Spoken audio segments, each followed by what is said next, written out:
Buenas tardes, hablábamos ayer de uno de los monumentos más admirados, por ser ciertamente admirables, de nuestro patrimonio, ya se hable de patrimonio español, ya se hable de patrimonio cristiano.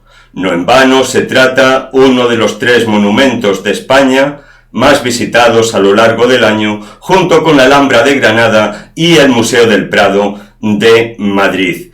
Y por lo que hace a patrimonio cristiano, hablamos del segundo monumento cristiano que más visitantes recibe al cabo del año, superado únicamente por la propia Basílica de San Pedro del Vaticano.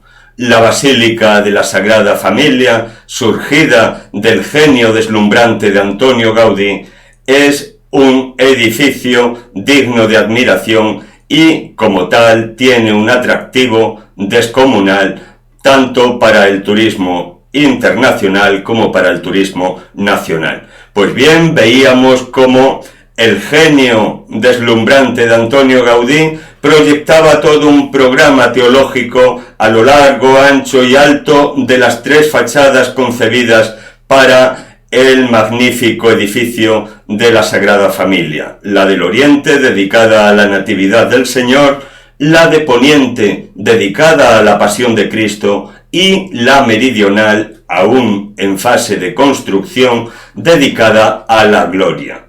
A la gloria de la resurrección de Cristo se erigió toda una basílica a modo de relicario del lugar más santo de la tierra, la tumba de Cristo.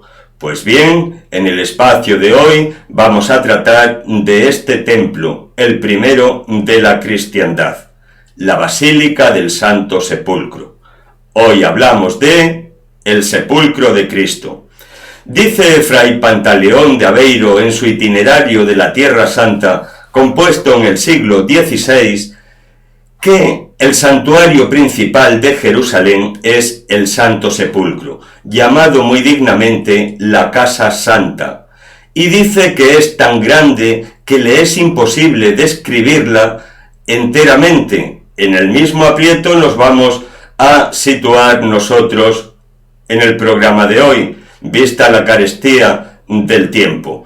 Pues bien, con una impronta llamativamente recia, de cantería evidentemente cruzada, la Basílica del Santo Sepulcro abre hoy sus puertas, unas puertas colocadas bajo unas arcadas que no pueden dejarnos de evocar la fachada de las platerías de Santiago de Compostela. Abre esas puertas, decíamos, a una plazuela que no deja sino de dar noticia, por lo angosta que es, de lo que era el antiguo pórtico cruzado. Dan fe de ello alguna que otra basa de columna que se conserva en el lugar.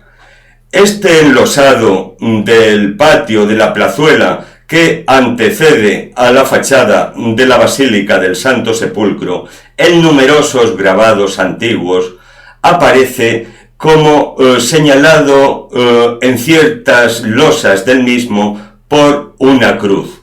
Esas cruces que muestran los grabados antiguos indican el martirio que allí recibieron por causa de Cristo, por apostar su vida por la causa del reino, algunos bienaventurados, por ejemplo el beato Cosme, franciscano, o frente a las mismas puertas la terciaria franciscana María de Portugal.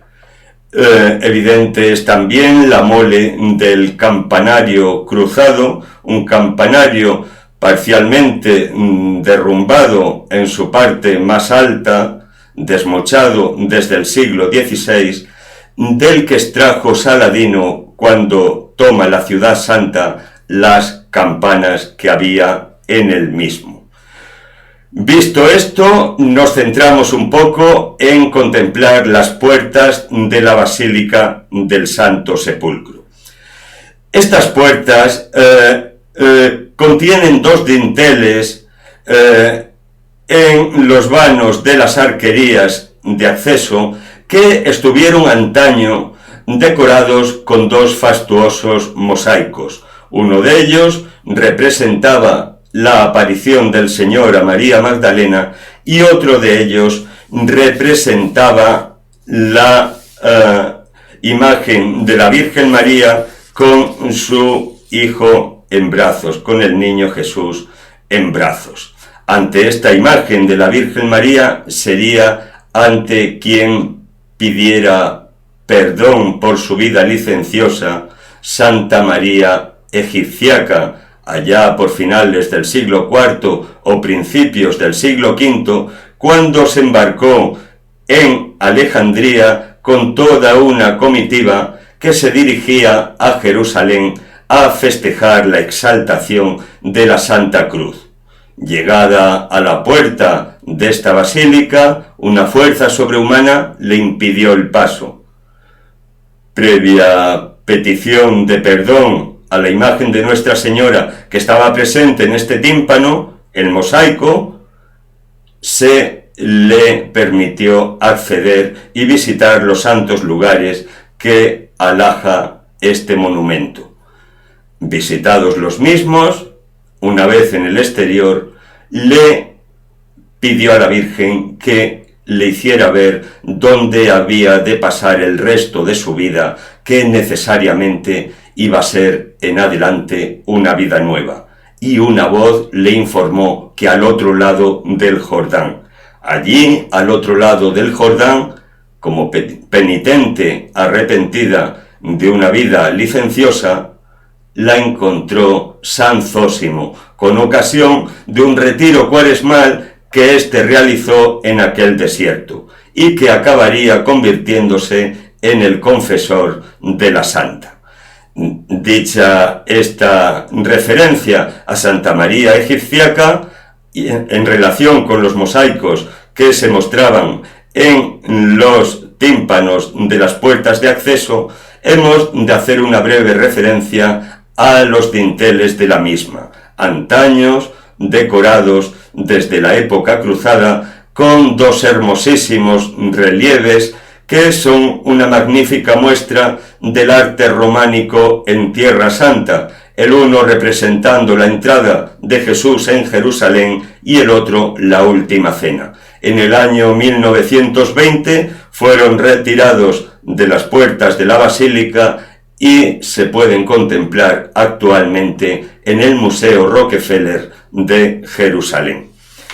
Estas puertas de la Basílica de el Santo Sepulcro o de la Basílica de la Resurrección, como también se han dado en denominar, en siglos pasados lo más frecuente era hallarlas cerradas. Los propietarios de las mismas habían sido, desde que se iniciara la dominación musulmana de la Ciudad Santa, propiedad de los sultanes. Desde 1244, en que se produce la toma de Jerusalén por el Islam, hasta 1917, año de la implantación del poder aliado occidental en Palestina, los propietarios de las llaves del Santo Sepulcro de la Basílica eran los sultanes, primero de Egipto y posteriormente de la Sublime Puerta de Turquía, de Constantinopla. El sultán se hacía representar a estos efectos por un musulmán local, que era el llamado portero del sultán. Este tenía una de las 3 llaves precisas para abrir las puertas de la basílica. Las otras 2 estaban en posesión del bajá o gobernador de Jerusalén y del cadí o juez de la ciudad. Reunidos los 3 detentadores de las llaves, aún tendrían que personarse otras personas para proceder a la apertura del sacro recinto. Entre otros, un escribano, el cual registraba los nombres de los peregrinos que habían solicitado acceso al santo lugar y habían pagado previamente la tasa correspondiente. En segundo lugar, un financiero, que era el que controlaba el valor del dinero aportado, satisfecho, y el peso del metal. Un oficial destacado para la apertura y cierre, también había de personarse, así como 2 funcionarios que eran los encargados de contar a los peregrinos y de procurar una entrada ordenada a la basílica. En total se requería la presencia de 8 personas para franquear las puertas del Santo Sepulcro. Solo mediante una alta suma monetaria se podían reunir a esas 8 personas para acceder al interior del templo. Sacerdotes y religiosos veían una rebaja del 50% en la tasa correspondiente para acceder al lugar, y estaban del todo exentos los religiosos dedicados al culto en el interior. Por un tiempo indeterminado los peregrinos accedían entre las 15 y las 20 horas de la tarde al interior del recinto. Allí quedaban encerrados hasta que los porteros musulmanes tuvieran a bien al día siguiente, entre las 6 y las 9 de la mañana aproximadamente, abrirles. En 1831 esta tasa ciertamente sonrojante se abolió y actualmente las puertas están abiertas desde el amanecer hasta la puesta de sol, dependiendo de la estación del año en que nos encontremos. Hay que decir que desde 1917 el portero del Santo Sepulcro es ya un funcionario musulmán al servicio de este santo lugar, que es pagado por las comunidades franciscana, greco-ortodoxa y armenia. En definitiva, las 3 confesiones mayoritarias en la basílica, las copropietarias mayores del templo. Este funcionario musulmán actúa como miembro o en nombre de las familias que tienen el derecho a usar las llaves, que es la familia Nuseibet, y de la familia Giode, que es la que tiene el derecho a detentarlas, a guardarlas, a custodiarlas. Estos privilegios para un musulmán no dejan de ser sino un título, vista que se trata de un lugar sagrado dedicado a el que para ellos es uno de sus profetas. Pues bien, desde tiempos de la toma de Jerusalén por las huestes musulmanas, estas 2 familias, Nuseibet, la que ostenta el derecho a abrir, a usar la llave, y la familia Giode, que ostenta el derecho a guardarlas, tienen este honor para ellos, este gran honor. De noche la basílica se encuentra totalmente cerrada tras un complicado ritual en el que han de estar presentes representantes de las 3 confesiones mayoritarias en el templo, y que hacen llegar por un ventanuco una escalera para que, encaramado en la misma desde el exterior, pueda echar la llave el portero musulmán. Una vez realizado esto, la escalera vuelve a introducirse en el interior del recinto por ese ventanuco del que tiene las llaves el sacristán greco-ortodoxo, y cerrada queda hasta la mañana siguiente, a no ser que por cualquier causa una de estas confesiones presentes en el interior de la basílica como custodios del lugar requiera su apertura. En ese caso hay un código consistente en 3 campanillas de distinto sonido que se harán sonar. La primera en sonar será la de la comunidad, que requiere la apertura de la puerta a deshoras.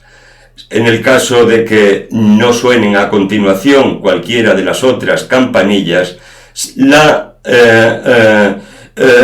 emisión del mensaje es que no es posible, que no se va a poder abrir la puerta, por mucho que se haya solicitado, porque no hay autorización de las otras comunidades. Lo normal en el clima de ecumenismo inaugurado por Pablo VI y trasladado a Tierra Santa en su visita es que se acuerde de dar esa autorización a la petición de abrir el lugar. Todo este ritual no obedece sino a una serie de recelos, por lo que hace referencia a las confesiones que tienen su presencia en el interior del templo y a toda una serie de privilegios que tienen a mucha gala las familias detentadoras de derechos sobre las llaves del lugar. En el año 135, el emperador Adriano, una vez sofocada la segunda revuelta de los judíos, es cuando se dispone a restaurar la ciudad, o mejor dicho, a edificar en el lugar de Jerusalén una ciudad de nueva planta, toda vez que había quedado arrasada la ciudad antigua. Construye con una planimetría y una técnica urbanística totalmente nueva la ciudad llamada Aelia Capitolina. Esta ciudad tenía su foro precisamente encima del lugar donde los cristianos habían venerado la sepultura del Señor y la crucifixión. En este lugar Adriano lo que hizo fue construir todo un terraplén que dejaba soterrados los santos lugares de el sepulcro de Cristo y del monte Calvario.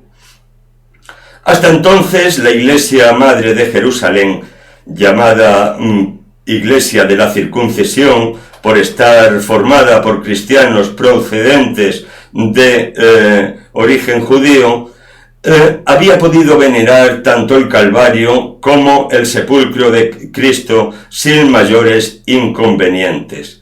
Sin embargo, Adriano trata de borrar cualquier vestigio de culto cristiano en el lugar, soterrándolos con un terraplén.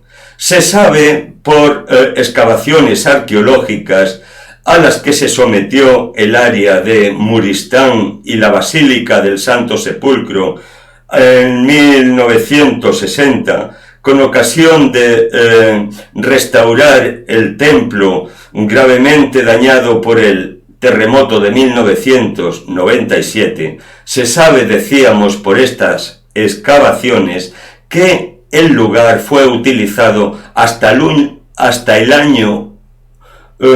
siglo I antes de Cristo y desde el siglo VII antes de Cristo como cantera de la que se extraía la piedra caliza que da carácter a la ciudad de Jerusalén. Esa cantera había sido rellenada ya en tiempos de Cristo en muchas de sus ollas con una tierra roja, dando lugar a una zona de huertos. Precisamente estamos refiriéndonos al huerto que tenía en el lugar José de Arimatea y donde se hizo construir un sepulcro nuevo. Las excavaciones practicadas en el lugar dan fe de la existencia de esa cantera que se utilizó como lugar de suplicio. En realidad el Gólgota no era sino un cabezo de poco más de 4 metros, accesible parece ser por el lado meridional y por el este, y que fue utilizado como lugar de suplicio por estar extramuros, fuera de la ciudad. Quedó únicamente incorporada a la misma en una época posterior a Cristo. Pues bien, tanto de ese lugar de la crucifixión como de la práctica hortelana en el mismo dan fe las muestras que se han podido extraer de tierra roja o negra que rellenó las ollas de la cantera para dedicarlas a huertos de carácter mediterráneo. Pensemos en olivos, vides, higueras, uno de ellos el de José de Arimatea. La arqueología al servicio de los evangelios. Pues bien, esta destrucción de los santos lugares por parte de Adriano, el emperador, a partir del año 135, erigiendo en el lugar toda una serie de superestructuras cultuales paganas, precisamente encima de la zona del Gólgota, hizo erigir una estatua dedicada a Venus, mientras que sobre la zona del Santo Sepulcro erigió una estatua representativa de Zeus. Pues todas estas estructuras de culto pagano que hizo en el lugar serían en definitiva las que acabaran señalando a Santa Elena el lugar donde se hallaban los santos lugares del cristianismo ocultos, el Santo Sepulcro y el Gólgota. Tan solo con desescombrar la zona previa demolición de los monumentos paganos aparecerían, como así ocurrió. En el año 326, convertido el imperio al cristianismo por decisión de su emperador Constantino, Santa Elena se dispone a recuperar el Santo Sepulcro y el Monte Calvario. Y el propio Constantino, en una carta al obispo Macario, patriarca de Jerusalén por entonces, ordena la construcción en el lugar de una basílica que sea superior a todas cuantas existen y que juntamente con el resto de la obra supere a los monumentos más bellos de cualquier ciudad. Así se hizo el complejo constantiniano, orientado de este a oeste, y que estaba compuesto de una basílica de 5 naves, la denominada Martyrium, precedida de un atrio porticado y de un amplio patio interior, también porticado. Había en su centro un grandioso mausoleo de forma circular y cúpula construido sobre la tumba llamada Anástasis. Era el lugar de la resurrección, del sepulcro de Cristo. 2 arquitectos se encargaron de llevar a cabo este proyecto bizantino, espléndido, Zenobio y Eustaquio, una obra que se inauguró del 13 al 20 de septiembre del año 335. De su belleza y de su grandiosidad son numerosos los testimonios que nos dan noticia, entre otros el testimonio de Eusebio de Cesarea, de nuestra compatriota la peregrina Egeria del Bierzo, una de las peregrinas más antiguas que redactaron su itinerario correspondiente, y otros peregrinos augustos de la antigüedad. Mas de todo este proyecto constantiniano, la basílica constantiniana tripartita, erigida por el emperador Constantino en honor del Señor, en el preciso lugar donde fue enterrado y donde resucitó, tan solo nos queda la zona de la rotonda de la Anástasis, muchas veces restaurada, deformada, pero es un evidente indicio de cómo debió de ser el templo levantado en época constantiniana.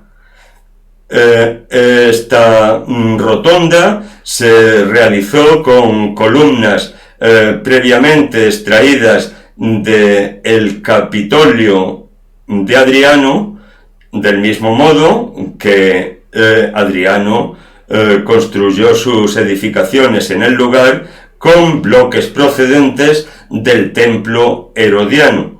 Pues bien, El resto del complejo que hoy nos ocupa, la Basílica de la Anástasis, de la Resurrección del Santo Sepulcro, es de construcción cruzada, concretamente iniciada en el año 1141. Tanto el ingreso sur, que hemos visto, con esa portada románica que nos recordaba la de las platerías de Compostela, como el catolicón que hay frente a la propia tumba del Señor, que era el antiguo coro de los canónigos regulares del Santo Sepulcro, como el deambulatorio, como la capilla subterránea de Santa Elena, donde la tradición señala la recuperación de la Santa Cruz por la madre del emperador Constantino. Todos estos habitáculos dentro del Santo Sepulcro son obra cruzada y su carácter no puede decirnos sino otra cosa. El terremoto de 1927 lesionó gravemente todo el edificio, por no hablar del incendio, según los latinos, provocado por los griegos ortodoxos en el año 1808. Es un complejo, un monumento ciertamente achacoso que ha requerido desde hace muchos siglos actuaciones de reforma, de consolidación, y que no siempre se han podido llevar a cabo precisamente por los recelos y la falta de sintonía entre las distintas confesiones que se dicen copropietarias del mismo. Al Santo Sepulcro llegaron por primera vez los franciscanos, los frailes de la Cuerda, en el año 1333. Los griegos ortodoxos lo hicieron más tarde, en el 1365, y sin embargo su dominio en la actualidad dentro del templo de la Anástasis es tal que toda la estética no puede sino recordarnos a la iglesia oriental de raigambre bizantina.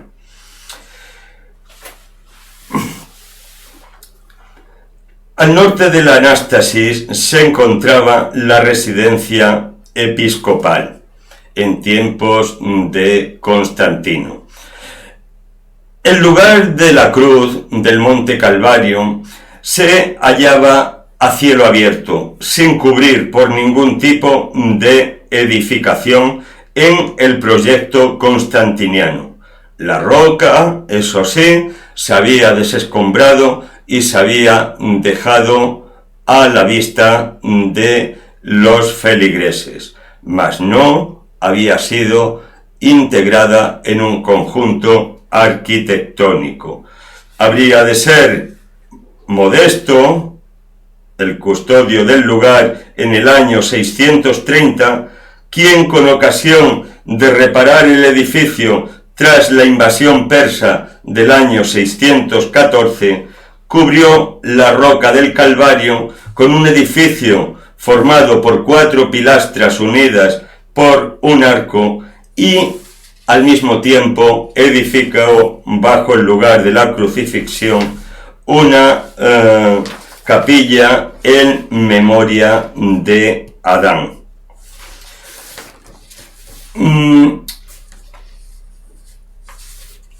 Esta capilla en memoria de Adán es un indicio de la trascendencia que tenía la obra redentora. No deja de ser un símbolo, por mucho que las leyendas, como veremos, la justifiquen. La sangre del Redentor redime al primer hombre, al primer pecador, el primero, puesto que hasta su calavera llega esa sangre.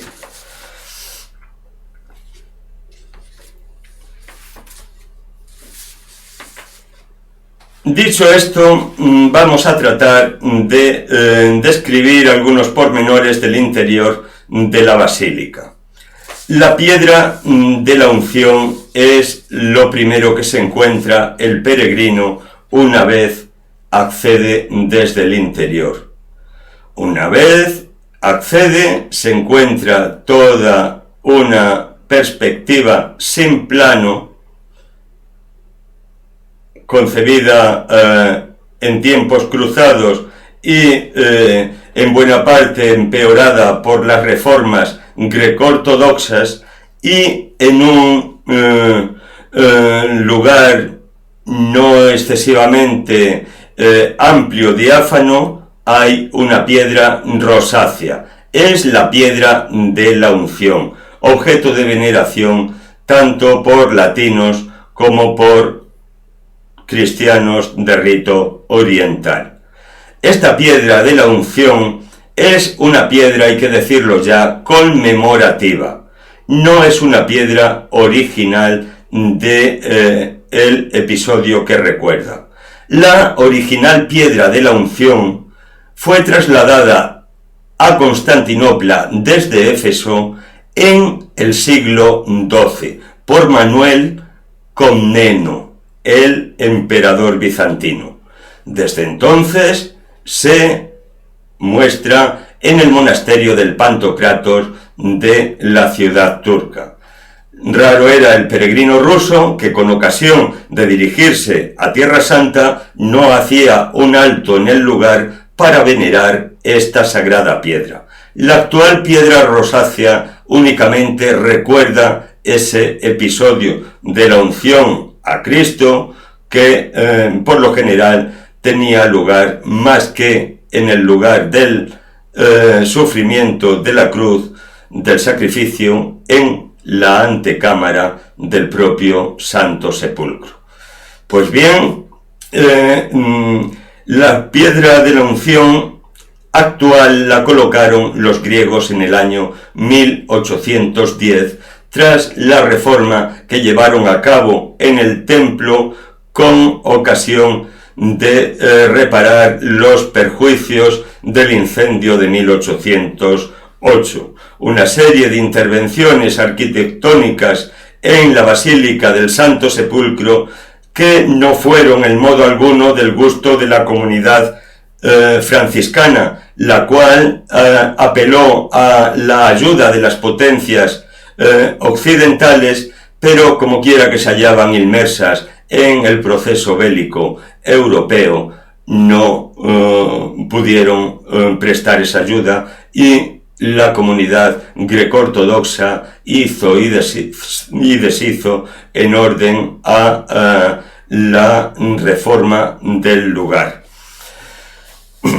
Piedras de la unción ha habido varias en la historia de este edificio, y de todos los colores y en todos los lugares. No siempre ha estado ubicada en el lugar donde está emplazada la actual. No siempre ha sido rosácea, la ha habido verde, la ha habido gris, la ha habido negra. Es una piedra conmemorativa. A mano derecha está la escalera para acceder al Calvario. El Calvario quedó incluido bajo la estructura de la basílica en tiempos cruzados. Tras la reforma de Modesto, el Calvario ciertamente fue desatendido. El culto se trasladó a la zona de la Anástasis, lo cual es muy coherente con la religiosidad oriental. La religiosidad oriental es una religiosidad orientada hacia la glorificación.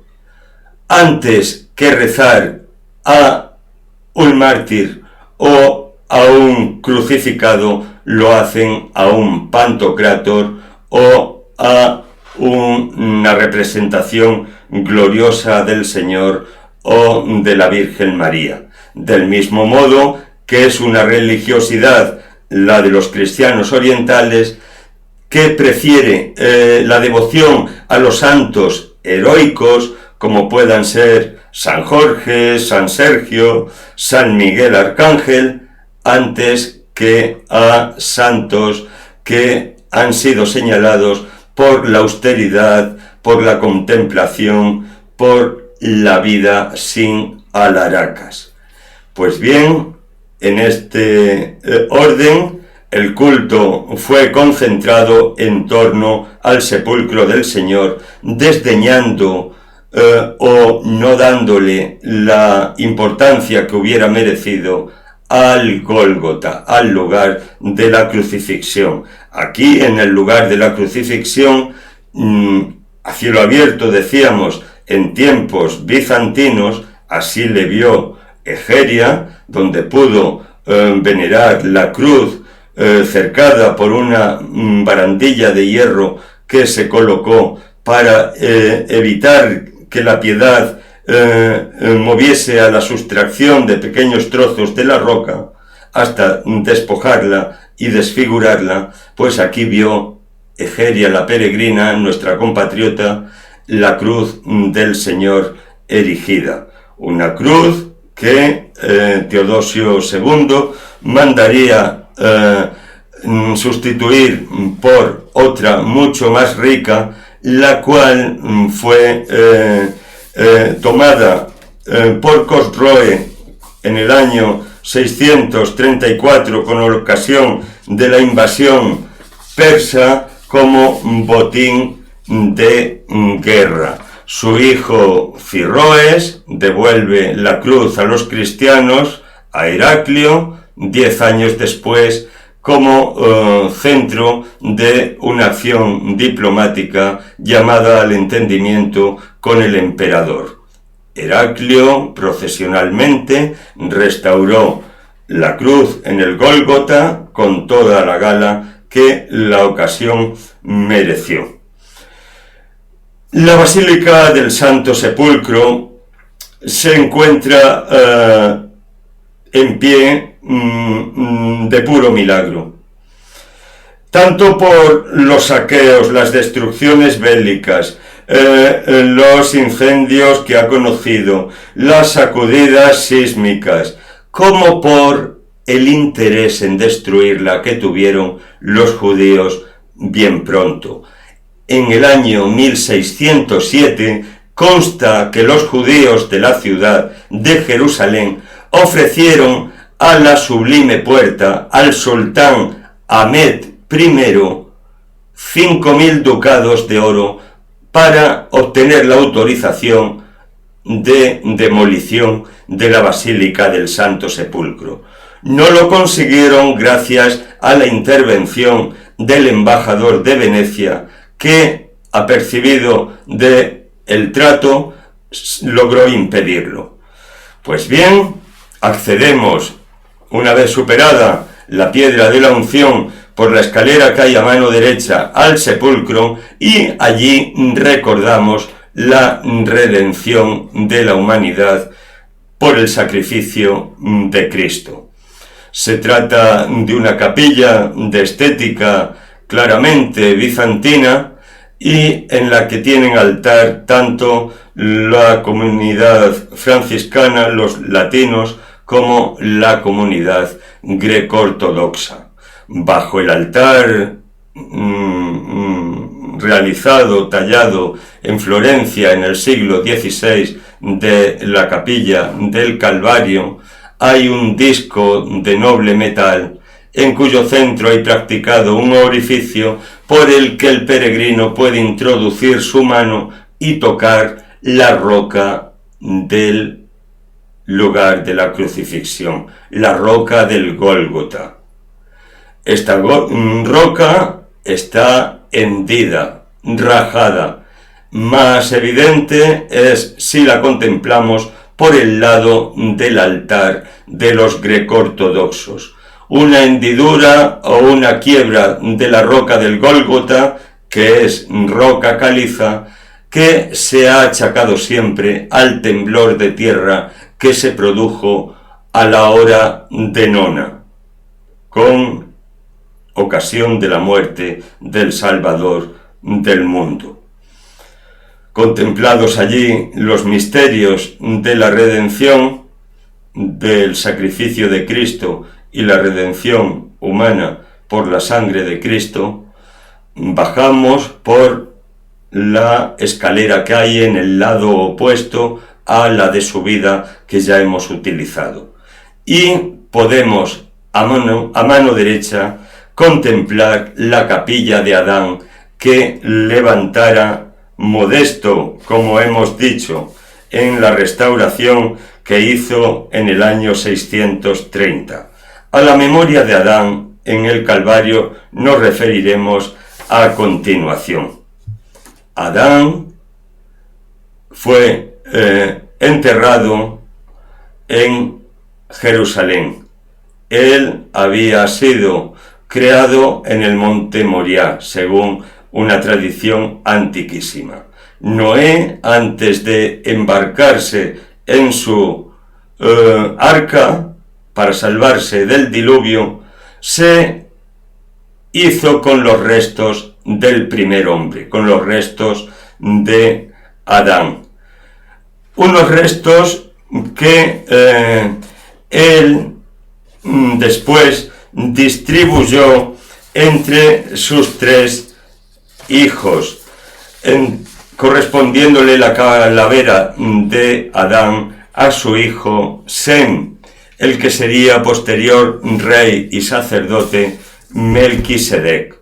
Pues esta calavera, una vez terminado el diluvio, habría sido depositada por la providencia en el monte Calvario, de manera que en esta calavera la sangre del Redentor redimiese al primer pecador. En la parte este del Calvario está también una pequeña cueva descubierta no hace demasiados años, que es la cueva de los tesoros. De esta cueva de los tesoros, que se daba por perdida, nos hablaba un manuscrito árabe conservado en el monte Sinaí. Adán habría recibido en su momento 3 dones: oro, incienso y mirra, junto con una revelación del propio Cristo en la que se le informaba que Cristo le salvaría en su momento. Pues estos dones, una vez que naciese ese Salvador, habrían de ser ofrecidos al niño Jesús en señal de agradecimiento preventivo, de agradecimiento anterior por la redención de la que iba a ser objeto la humanidad. Pues allí hay una capilla, una pequeña cueva, en la que esta tradición haya eco. Se puede contemplar frente al lugar más sagrado, que es el de la sepultura, y que veremos en último lugar, el ombligo del mundo, el ónfalo, en pleno coro de los católicos, el catolicón, en pleno coro de los ortodoxos griegos, antiguo coro de los canónigos regulares. Es una copa de piedra semipreciosa que recuerda el lugar donde se sitúa el centro del mundo según la espiritualidad cristiana. Jerusalén siempre ha sido el centro del mundo para las 3 grandes religiones monoteístas: el judaísmo, el cristianismo y el islam.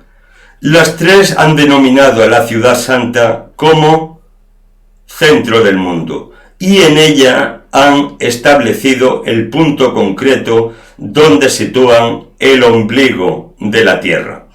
Los teólogos, tanto cristianos como judíos como musulmanes, se han afanado en dar cuerpo a esta consideración. Esta es Jerusalén, yo la he colocado en medio de las naciones, dice Ezequías, y habla de un pueblo congregado de entre las naciones que habita en el ombligo de la tierra. El arca, una vez trasladada a Jerusalén, era ese signo sensible de la presencia de Dios en medio de su pueblo, en medio del mundo. Y tras el destierro no era solamente el centro religioso para los habitantes de Jerusalén, sino también para todos los judíos de la diáspora. La literatura apócrifa judía lo que hace es ampliar esta consideración de Jerusalén como centro del mundo. En el libro de los Jubileos se dice en concreto que la tierra fue dividida en 3 lotes. Se distribuyeron entre los 3 hijos de Noé. A Sem le correspondió el lote que representaba el centro del mundo y que no era otro que el lugar del Edén, el centro del mundo. Era el monte Sión, perdón. A Can le correspondió otro de estos, el del monte Sinaí, y el del jardín del Edén era el del Santo de los Santos. Entre los 3 hijos de Noé se distribuyen los 3 lotes de la tierra una vez superado el diluvio.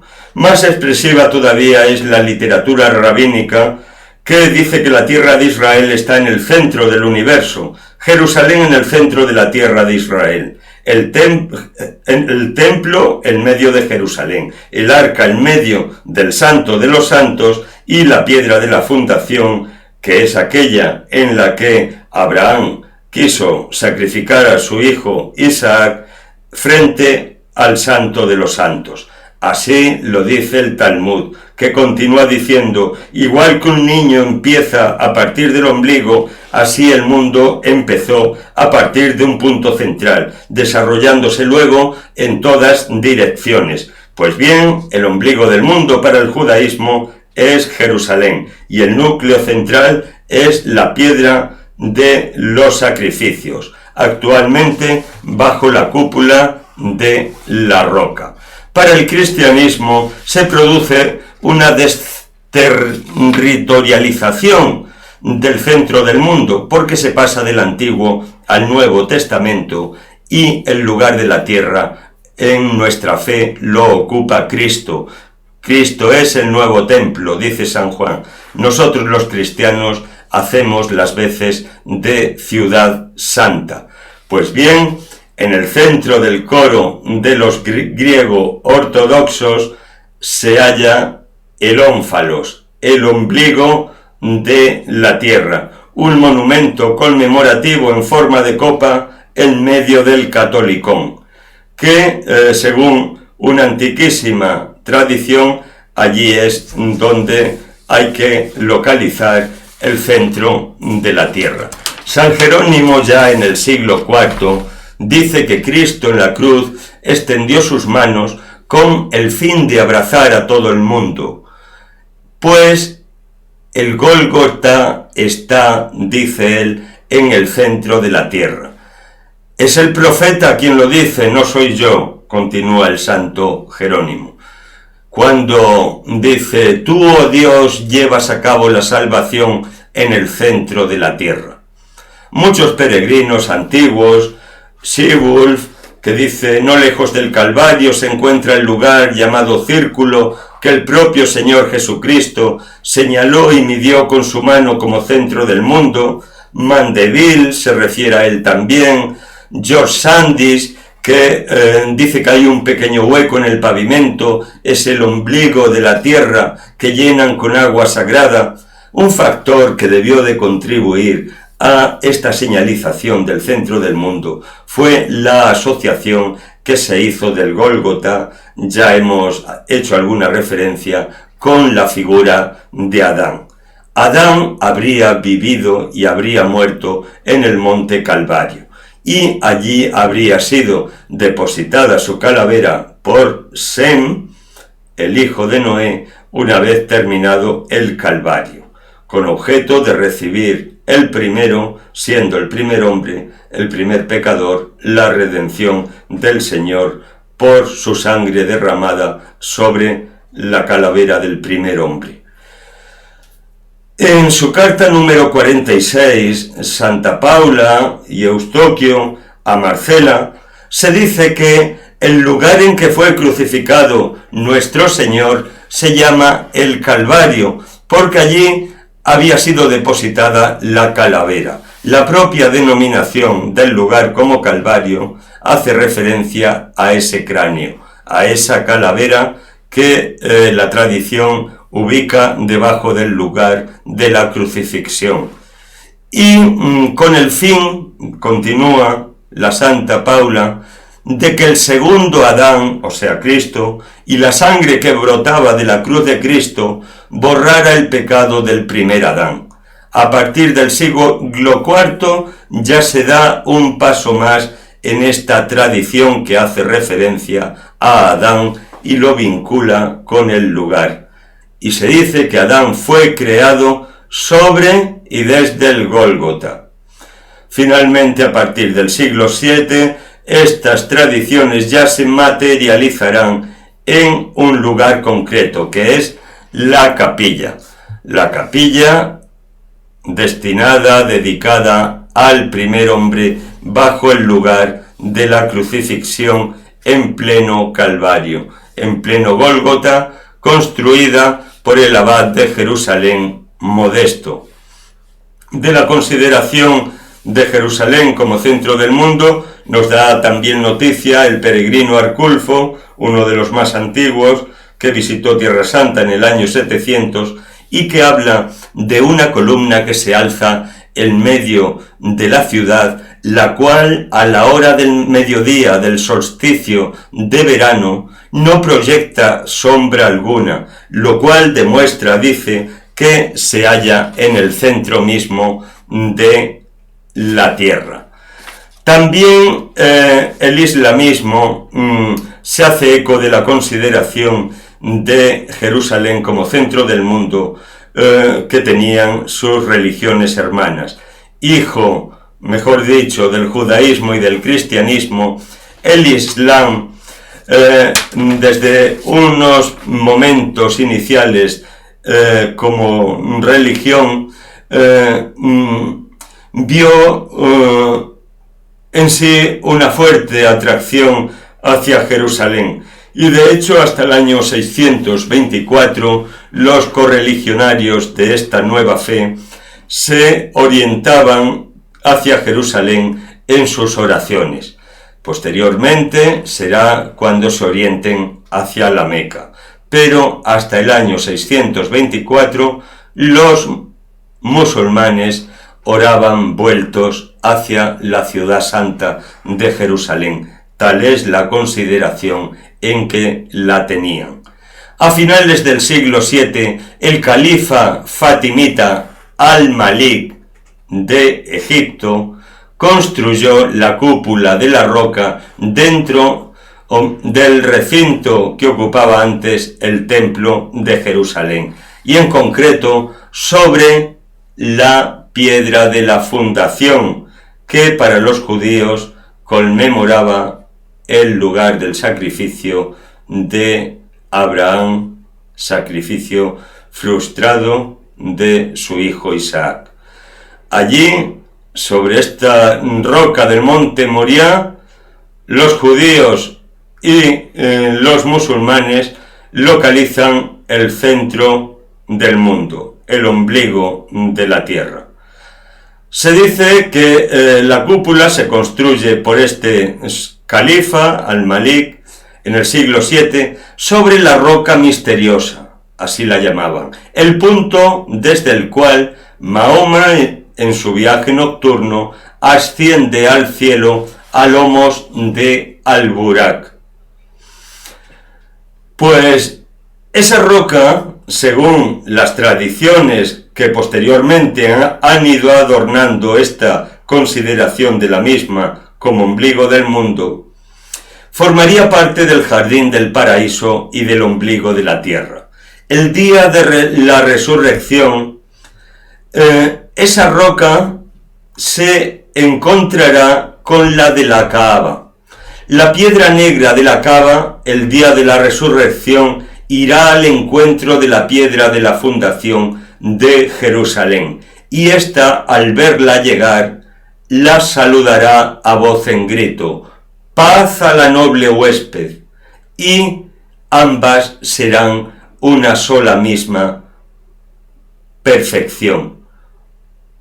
El historiador Al-Muqaddasi, de origen jerosolimitano, dice que cierto que la Meca y Medina tienen mejores títulos por razón de la Kaaba y del profeta, pero el día del juicio estas dos ciudades vendrán a Jerusalén y formarán una sola ciudad y una sola perfección. Otros ombligos del mundo han sido localizados por otras culturas en distintas partes de la tierra. Podemos mencionar a Delfos, que también tenía su correspondiente onfalón, monumento cónico para señalarle. Podemos mencionar también el templo de Angkor, podemos mencionar la ciudad de Cuzco, el monte Garizim y el Tabor. En Roma también hay un disco en pleno foro, un círculo con la inscripción Umbilicus Mundi. Allí también se ha situado el centro de la tierra, pero las tres grandes religiones monoteístas le localizan aquí, en Jerusalén. Los cristianos en el edificio del Santo Sepulcro, los musulmanes y los judíos en la actual explanada del templo. Anástasis en griego significa resurrección y fue durante mucho tiempo el nombre dado a la rotonda, la rotonda realizada con columnas extraídas de los monumentos paganos de Adriano en torno al Santo Sepulcro del Señor.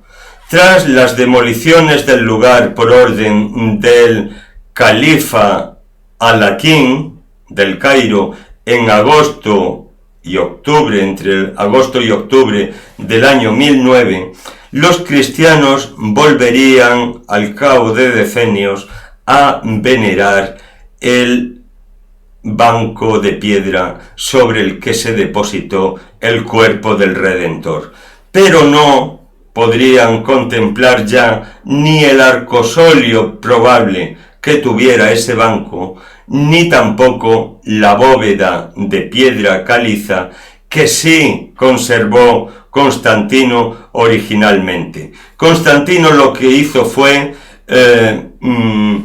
cortar a modo de cubo el lugar del Santo Sepulcro, despojando toda la piedra que había alrededor de ese cubo y cortar también un cubo en la zona de la crucifixión.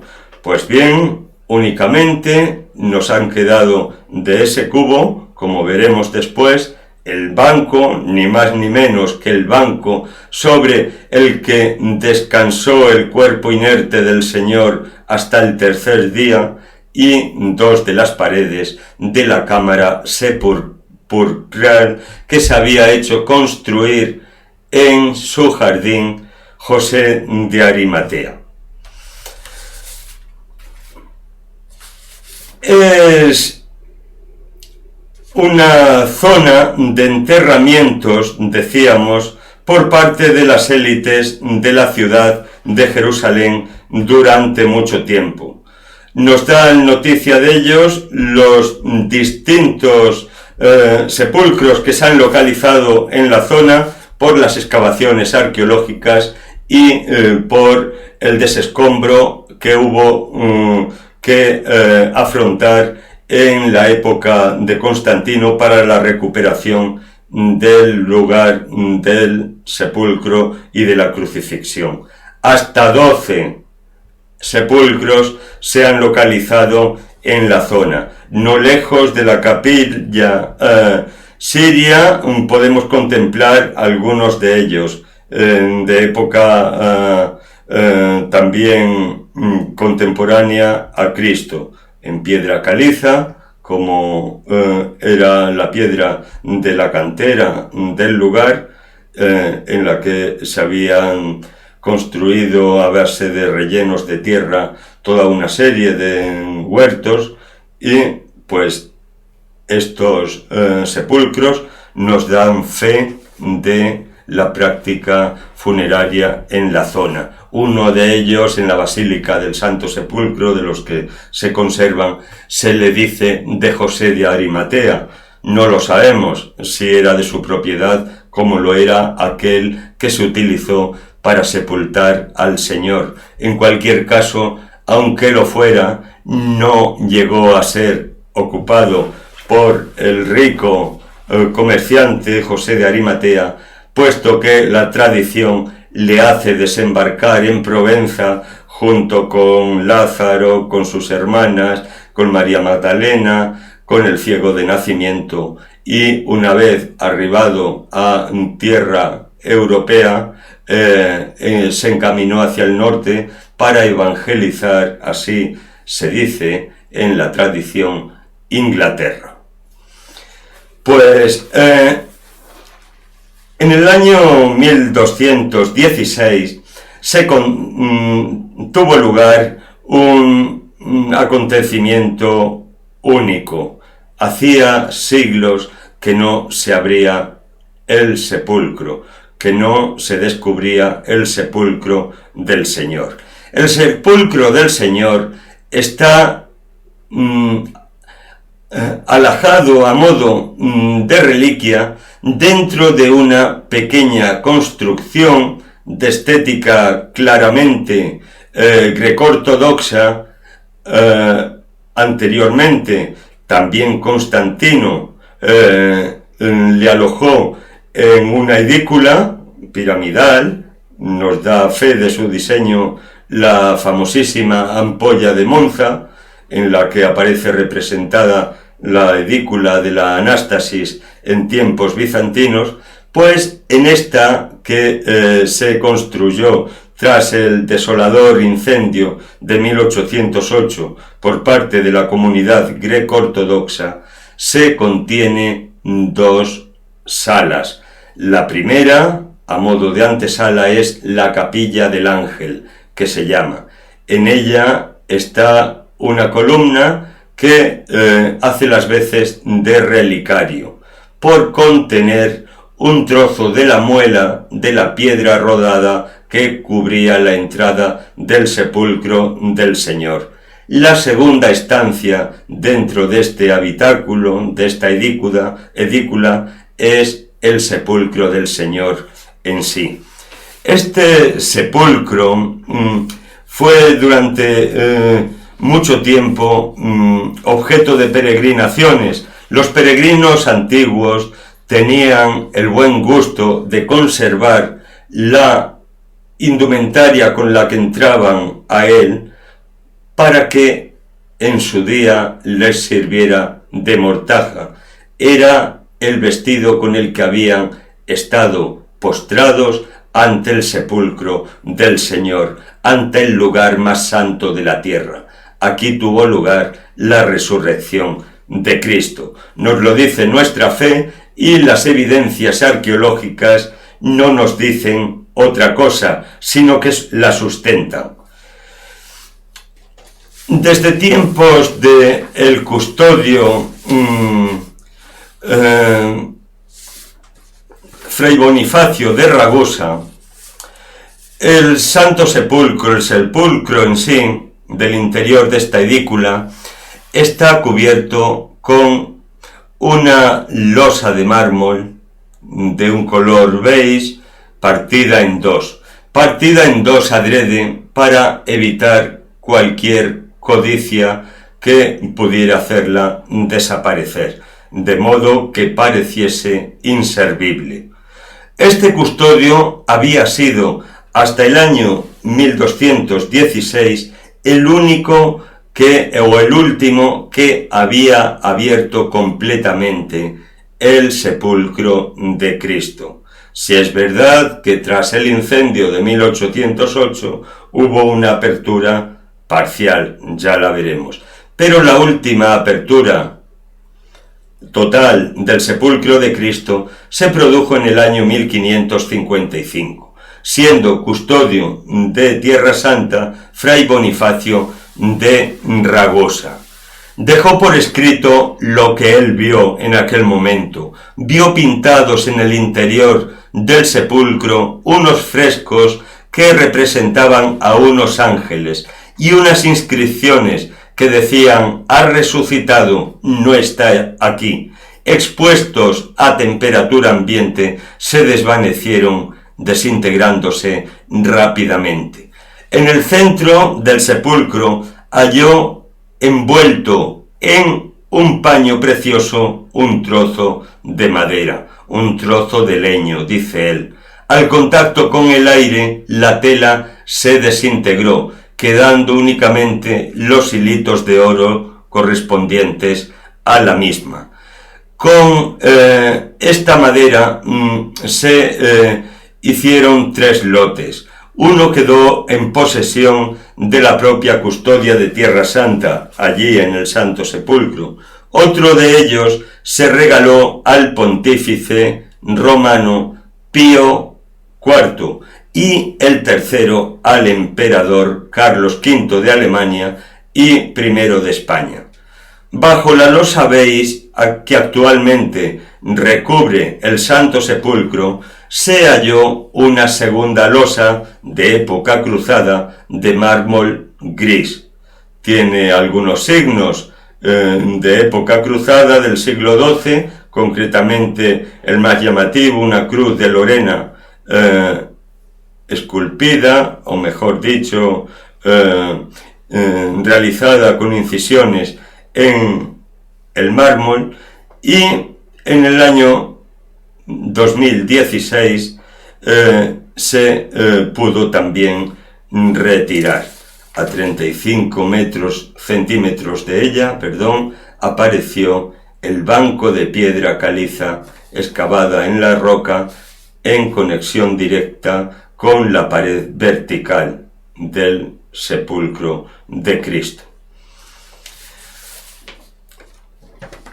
La profesora Cayetana Johnson nos da luz sobre el enterramiento en la época de Cristo. La zona del Gólgota, extramuros, era a la par cantera, decíamos, y huerto, lugar de enterramientos, porque con el tiempo esas ollas se habían rellenado de tierra fértil para dar lugar o posibilitar huertos en la zona. En uno de esos huertos, José de Arimatea se hizo construir un sepulcro excavado en la roca calcárea de la antigua cantera. La tradición funeraria judía procede de una tradición anterior que se remonta a la Edad del Cobre, y nos dice la profesora Cayetana Johnson, que nos da luz sobre estas prácticas funerarias, que en aquel entonces se enterraba en roca madre, en cuevas o en tumbas excavadas en la roca directamente. Esta roca madre se denominaba en hebreo Adamá, que es el lugar de donde nace la palabra Adán, para designar al primer hombre. Es el lugar donde nace y donde es creado el hombre, Adamá. Como hombre creado de Adamá, una vez fallecido debe de volver a la Adamá. Una vez muerto, vuelve a la roca. Por eso la costumbre era, en la tumba excavada en la roca, practicar una primera sala que habría de tener una piedra que sirviera de pudridero. Ahí se dejaba el cuerpo durante un año, yaciendo. El cuerpo se vendaba, se urgía de perfumes, de aceites perfumados, y se dejaba allí hasta regresar los familiares y allegados al cabo de un año. ¿Por qué volvió María Magdalena entonces a la tumba tan pronto, al tercer día? Pues porque era habitual, nos dice esta profesora Johnson, que los allegados se acercaran al lugar a los 3 días del sepelio, porque se pensaba que al tercer día era posible que el cadáver hubiera revivido. El Talmud, concretamente el Tratado del Semajot, nos habla de casos en los que eso había ocurrido tal cual, relatando el caso de una persona que vivió luego más de 25 años, una vez recuperada de su propio entierro. Si no había sido así, si los cuerpos no habían revivido, entonces los familiares se desentendían de ellos hasta que transcurría un año. El alma había tomado su camino y se le dejaba pudrir durante ese tiempo, al cabo del cual se recogían los huesos en un osario y se dejaban en un nicho practicado en esa misma cueva funeraria. Así eran las prácticas, así nos las ha recordado Cayetana Johnson, la profesora de la Universidad de San Dámaso, que ha participado en múltiples excavaciones en Tierra Santa. Pues bien, durante 60 horas se trabajó dentro de la edícula del Santo Sepulcro con ocasión de la apertura del sepulcro de Cristo. La última vez, decíamos, había tenido lugar en el siglo XVI. ¿Qué apareció en estas investigaciones que llevó a cabo un equipo griego a propuesta de la comunidad greco-ortodoxa, viendo la necesidad de reparación de la basílica? Se invitó a las demás comunidades confesionales mayoritarias, copropietarias del lugar, a un acuerdo con tal de restaurar, entre otros aspectos, la edícula del Santo Sepulcro. Había sido construida por los griegos una vez sofocado el incendio y ciertamente desde entonces su estado había sido deplorable. Con poca consistencia, había devenido en un elemento arquitectónico ciertamente achacoso. La restauración era urgente. Y para ello se contactó con el equipo de la Universidad Politécnica de Atenas, que estaba dirigido por la científica Antonia Moropoulou. Esta investigadora logró contemplar el sepulcro de Cristo durante las 60 horas de trabajo en el mismo. Cuando se abrió una lápida de mármol y una segunda, medieval esta segunda, quebrada, de mármol gris, todos coinciden en que sucedieron una serie de indicios para quien así quiera tomarlos, o de anécdotas para quien vea el mundo con otros ojos más humanos, menos cargados de fe.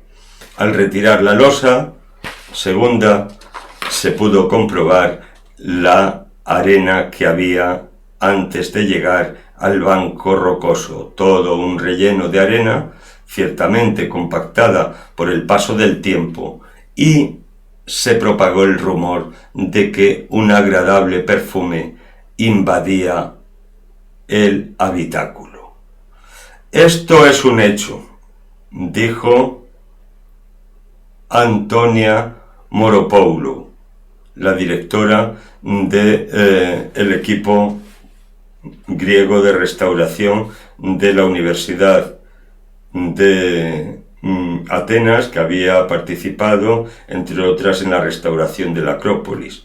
Esto es un hecho, como lo es la interrupción, el apagado de los ordenadores y las interferencias que se produjeron en ese momento en los aparatos que se estaban utilizando de última generación en los trabajos.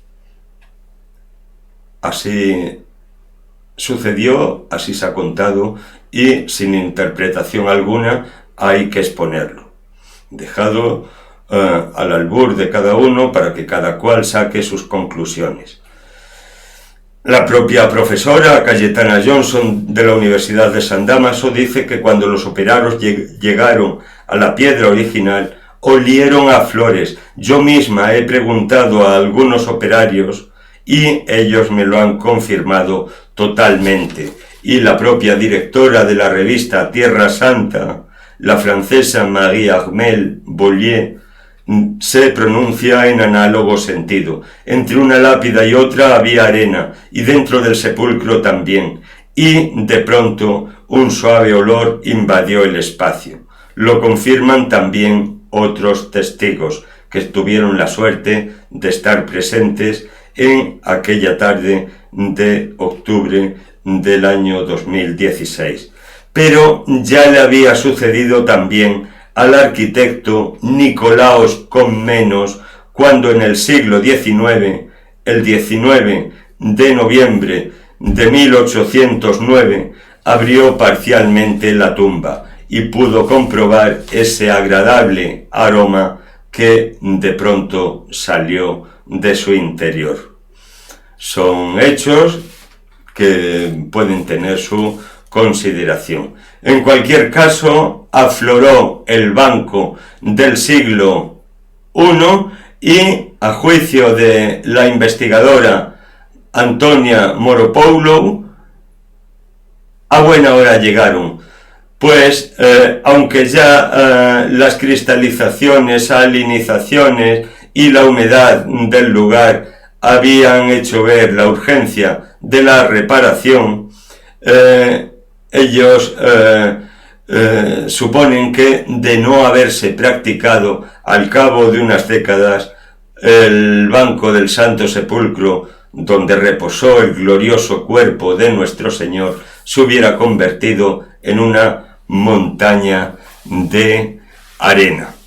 Hemos de decir, para finalizar este espacio, que los distintos credos representados en el interior de la Basílica del Santo Sepulcro, por un lado los de rito latino, los franciscanos, por otro lado los greco-ortodoxos, por otro lado los armenio-ortodoxos, por otro lado los sirio-jacobitas, que tienen también una capilla tras la Santa Edícula, por otro lado los coptos y por otro lado los etíopes, los abisinios, que dicen ser los verdaderos propietarios a quienes corresponden las llaves del lugar, puesto que se las entregó en persona la reina Santa Elena, la emperatriz. Estas confesiones tienen sus derechos en el interior de este monumento desconcertante por la falta de planificación que se llevó en el lugar en aquellos años medievales en los que se erigió tras varias destrucciones. Pues esos derechos y privilegios que ostentan las distintas comunidades religiosas presentes en el lugar de la basílica están regidos desde 1757 por el llamado status quo, un acuerdo garantizado luego por el Tratado de Berlín de 1878. En el siglo XVIII, en 1757, el sultán Osman III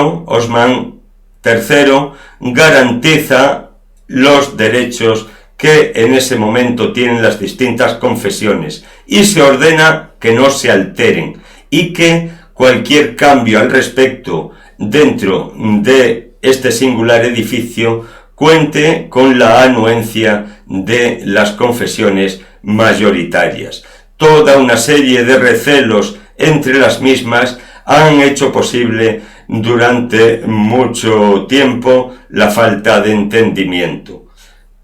Pablo VI, en su empuje a la idea de ecumenismo, hizo mucho durante su visita a Tierra Santa en favor de la conciliación entre estos credos distintos que nos encontramos dando culto en la Basílica de la Resurrección o de la Anástasis. Hay una escalera en la fachada inamovible en uno de los ventanales que desde luego ha salido representada desde hace siglos, primero en grabados y ahora en fotografías, y seguirá con el tiempo presente en cualquier fotografía de la fachada del Santo Sepulcro, de la Basílica. Es la que se ha dado en llamar la escalera inamovible. Esa escalera inamovible está ahí desde ese día de 1757 en el que se acordó el status quo, las cosas como están. Allí estaban y allí sigue, dando testimonio de que sigue vigente ese acuerdo. Muy pocas veces ha sido movida.